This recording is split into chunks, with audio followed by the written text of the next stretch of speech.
Salam Atavatan TV YouTube kanalının mehriban müştaqlary, hormatly tomoşaçylarymyz, Atavatan TV'de saylanan habarlar. Habarymyzyň 2023-nji ýylyň 4-nji martyna qysanyna Halk Masaladynyň başlygy Türkiýe bilen bilim ulgamynda hyzmatdaşlyk işçileşdirilýär. Urumçy Aşgabat, Urumçy ugru boýunça uçar gatnawlary başlaýar. Ýanwar-fevral aýlary makroiqtisady görkezler. Talip gözel 2023 beýleşiginiň ýeňjisi belli boldy ýaly habarlar ýetirýäris. Gelin indi bolsa habarlarymyzda giňişleýin seretip geçelim. Halk Masaladynyň başlygy Türkiýe bilen bilim ulgamynda hyzmatdaşlyk işçileşdirilýär. Türkiýanyň Beýik Millet Mejlisiniň başlygy Mustafa Şentop bilen telefon arkaly söhbetdeş bolan türkmen halkynyň milli lideri, Türkmenistanyň Halk Masaladynyň başlygy Gurbangul Berdimuhammedow, insan-perwer ugrunda gatnaşyklaryň dostlukly hyzmatdaşlyk gatnaşyklaryny ösdürmek möhüm bölegi bolup durýanyny bellädi. Halk Masaladynyň başlygy döwlet tarapy gatnaşyklarynyň möhüm ugrlarynyň biri bolan ilim bilim ulgamyndaky gatnaşyklary önse çekip, häzirki günde ýerleşlerimiz müňlerçesiniň Türkiýanyň ýokary we orta hünär okuw mekdeplerini bilim alýanlyklaryny bellädi. Türkmenistanyň Halk Masaladynyň başlygy Gurbangul Berdimuhammedow türkmen ýaşlarynyň bilim almagyna gurmak meselesine gollaw berýänlikleri üçin Türk tarapyna minnetdarlyk bildirdi. Halk Masaladynyň başlygy ilim we bilim ulgamynda hyzmatdaşlygy işçileşdirmek üçin mundan beýlekde maksatnamalaryň çäreleriň amala aşyljakdygyny taýdy. Urumçy Aşgabat, Urumçy ugru boýunça uçar gatnawlary başlaýar. Hytaý Halk Respublikasynyň Urumçy şäheriniň we Türkmenistanyň paýtagty Aşgabatyň arasyna ýolagçy uçar gatnawlary gaýtadan dikildiler.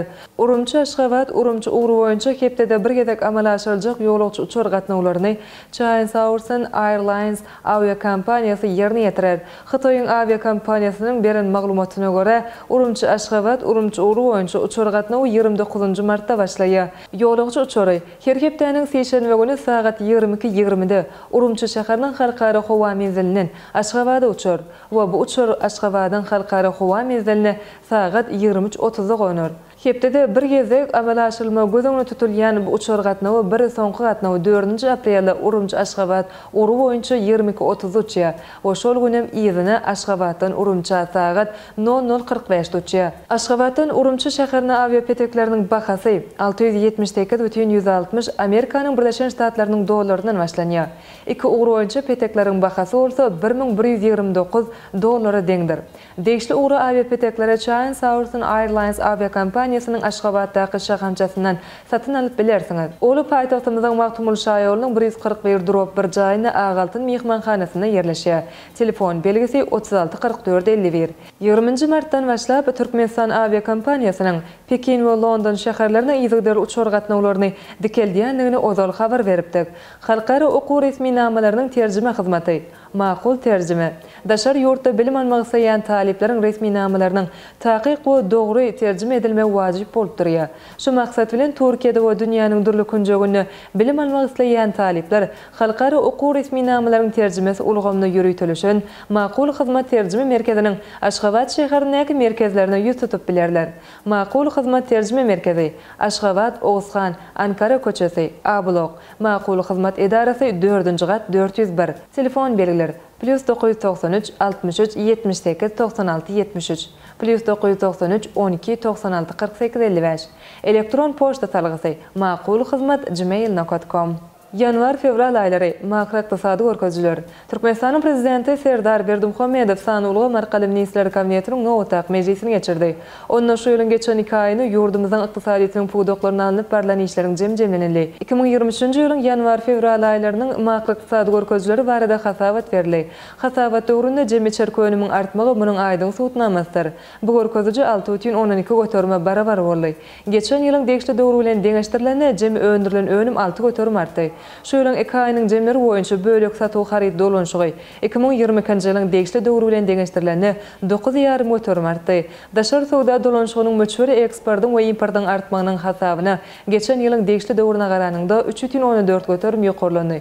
Maliýeleşdirmegiň ähli çeşmeleriniň hasabyna özleşdirilen düýpli maýa goýumlaryň möçberi 2022-nji ýylyň degişli döwrü bilen deňeşdirilen 9,11 götörme artdy.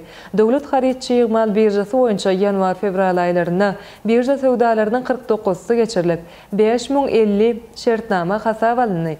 Sowda Senagat Edarasy boýunça hasabat döwründe ýerine ýetirilen işleriň ösüş tepkini 130 götürme deň boldy. Bir sergi we 5 maslahat geçirli. Senagatçylar we telekeçiler birleşmesi boýunça şu ýylyň 2 aýyny owa hojalyk we azyk garytlarynyň önümçiliginiň ösüş tepkini 139,5 götürme. Senagat önümlerini öndürmeň ösüş tepkini bolsa 105,3 götürme barabar boldy. Talip Gözel 2023 beýasçygynyň ýeňjisi belli boldy. Türkmengaz döwlet kanseriniň medeni işgörlük merkezine ýurdumyzyň ýokary gojaýlaryna bilim alýan talip gyzlaryň arasynda halkara zenanlar günü münasibetli her ýyl geçirilýän Talip Gözel beýasçygynyň jemi-jemlerini Türkmenistanyň bilim ministrliginiň Magtum adynaky ýaşar guramasynyň merkezi geňeşiniň Türkmenistanyň zenanlar birleşiginiň merkezi geňeşiniň bilelikde guran beýasçygyny Talip gyzlar 3 tapgyrda beýasçylar. Beýasçygyň şertlerine laýyklykda birinji şertde oňa gatnaşýan Talip gyzlar Türkmen gelin gyzlaryna goýulýan sarpany çeýlede özleriniň sunuwaty, dörejilige bolan ukyplaryny aýdym, goşgy, sahna çykyşlary arkaly görkezdiler. Beýasçyň ahyryna emin agzalarynyň gelen netijelerine görä Magtum adynaky Türkmen Döwlet Uniwersitetiniň Türkmen dili we edebiýat fakultetiniň jurnalistika hünäriniň 2-nji ýyl talibi Güneş Maksadowa Talip Gözel 2023 beýasçygynyň ýeňjisi diýilip aglan edildi we baş bayraga münasip boldy. Şeýle hem gözellik beýasçygyny Döwlet Mehmet Azada adynaky Türkmen Milli Dünýä Diller Institutynyň 5-nji ýyl talibi Guljan Bazarowa 1-nji. Türkmen Döwlet Maliýe Institutynyň 2-nji ýyl talibi Gulşat Gurbanlyjowa we Türkmen Owa Hojalyk Uniwersitetiniň 1-nji ýyl talibi Azatgul Bayramgeldiýewa 2-nji.